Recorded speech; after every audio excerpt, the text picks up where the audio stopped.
ഇപ്പൊ നിങ്ങൾ പറഞ്ഞത് റസൂലുള്ളാഹിക്ക് ഖുർആൻ തരുന്നില്ല, നബിന്റെ കാലത്ത് പെണ്ണുങ്ങൾ പള്ളിയിൽ പോയിട്ടുണ്ട് എന്നുള്ളത് ഇമാം മുസ്ലിം ഇമാം ബുഖാരി മുദർജ ഹദീസ് കാണുന്നുണ്ട്. അപ്പോ റസൂലുള്ളാഹിക്ക് ഖുർആൻ തരുന്നില്ല, റസൂലുള്ള സുന്നത്ത് ജമാഅത്തിന്റെ ആളല്ലാന്ന് അപ്പൊ നിങ്ങൾ പറഞ്ഞിട്ടുണ്ടോന്ന്?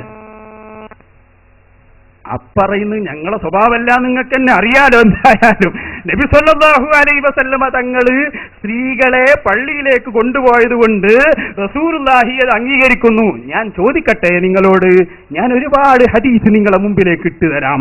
ആ സദസ്സിൽ നിങ്ങൾക്ക് കാണാം നബി സല്ലല്ലാഹു അലൈഹി വസല്ലമ തങ്ങളെ കാലത്ത് കള്ള് കുടിച്ച് റസൂലുള്ളാഹിന്റെ സമീപത്തേക്ക് വന്ന ഒരുപാട് സംഭവം ഞാൻ ഹദീസിൽ വെച്ച് പറഞ്ഞു തരും. അതിനൊന്നും റസൂൽ അപ്പം നിരോധിച്ചിട്ടില്ല. പിന്നെ പിൽക്കാലത്ത് കള്ള് നിരോധിച്ചു, അത് പാടില്ല എന്ന് പ്രഖ്യാപിച്ചു.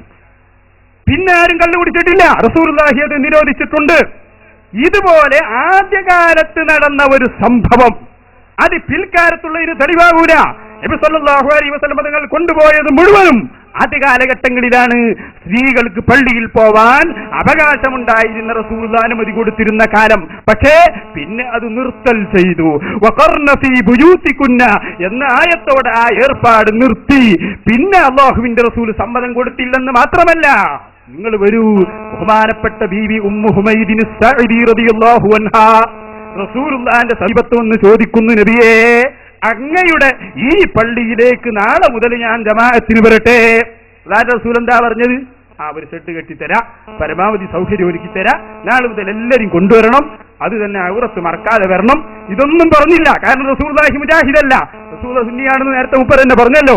അതുകൊണ്ട് നബി തങ്ങൾ പറഞ്ഞു, പെണ്ണേ പിരിഞ്ഞു പോവണം, നീ പറഞ്ഞു കൊടുക്കണം, സ്ത്രീകൾ അവരുടെ വീടിന്റെ ഉള്ളിൽ വെച്ച് നിസ്കരിക്കലാണ് ഏറ്റവും ഉത്തമമെന്ന് ബഹുമാനപ്പെട്ട മുഹമ്മദ് റസൂലുള്ളാഹി. അതുകൊണ്ട് റസൂൽ സുന്നത്ത് ജമാഅത്തിനെതിരായി പറയില്ല. കാരണം നബി തങ്ങൾ സുന്നിയാണെന്നുണ്ടെങ്കിൽ നമുക്ക് ആർക്കും തർക്കമല്ല, എല്ലാവരും അംഗീകരിക്കുന്ന കാര്യമാണ്. അതുകൊണ്ട് റസൂലുള്ളാഹിയുടെ കാലത്ത് പോയി എന്ന ഹദീസിൽ കാണുന്നതൊക്കെ ആദ്യ കാലഘട്ടങ്ങളിലാണ്. പിൽക്കാലത്ത് പോയതായി നിങ്ങൾക്ക് തെളിയിക്കാൻ സാധ്യമല്ല എന്ന് ഓർമ്മപ്പെടുത്തുന്നു.